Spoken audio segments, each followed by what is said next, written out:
गे पापी रावण,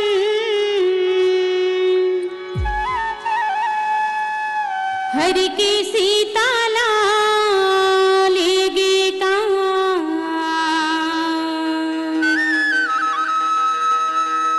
ले गे पापी रावण, हर के सीता ला ले गे कहाँ।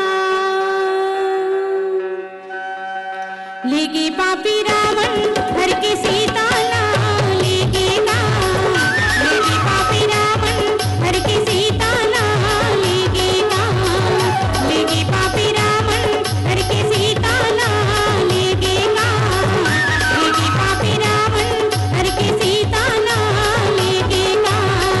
का सुना मौका बताओ सीता के कलम में ना ले गे कहाँ।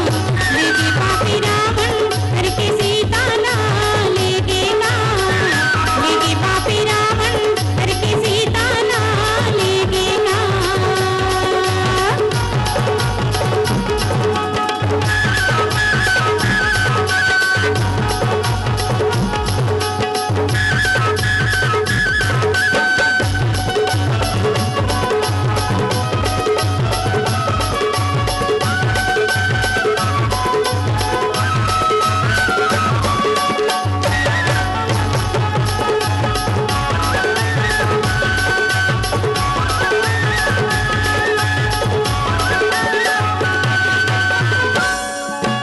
साधु के रूप धरे पापी रावण, कुटिया तेरी मायाएं। साधु के रूप धरे पापी रावण, कुटिया तेरी मायाएं। भिक्षा मिले माता, भिक्षा मिले माता, लेके वो चिल्लाए। भिक्षा मिले माता, भिक्षा मिले माता, लेके वो चिल्लाए। आ जाने मन के भेदला, मन के भेदला, उन्होंने जलाए दे ले गे कहाँ। ले गे पापी रावण, हर के सीता ला ले गे कहाँ। ले गे पापी रावण, हर के सीता ला ले गे कहाँ।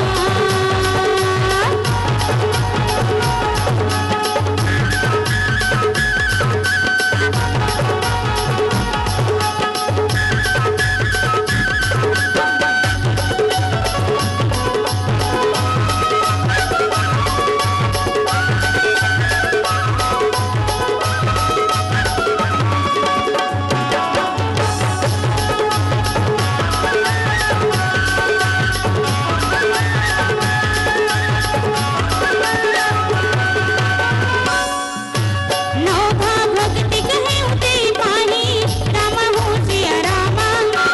नौभा भक्ति कहे उते पाही, रामा हो सिया रामा।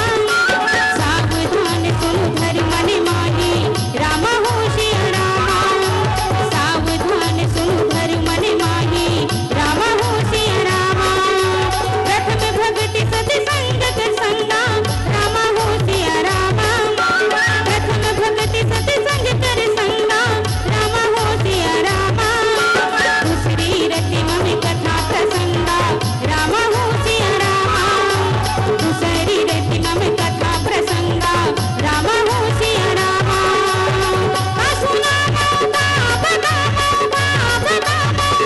सीता के कलम पे ना ले बेटा। ले गे पापी रावण, हर के सीता ला ले गे कहाँ। ले गे पापी रावण, हर के सीता ला ले गे कहाँ। ले गे पापी रावण, हर के सीता ला ले गे कहाँ। ले गे पापी रावण, हर के सीता ला ले गे कहाँ। ले गे पापी रावण, हर के सीता ला ले गे कहाँ।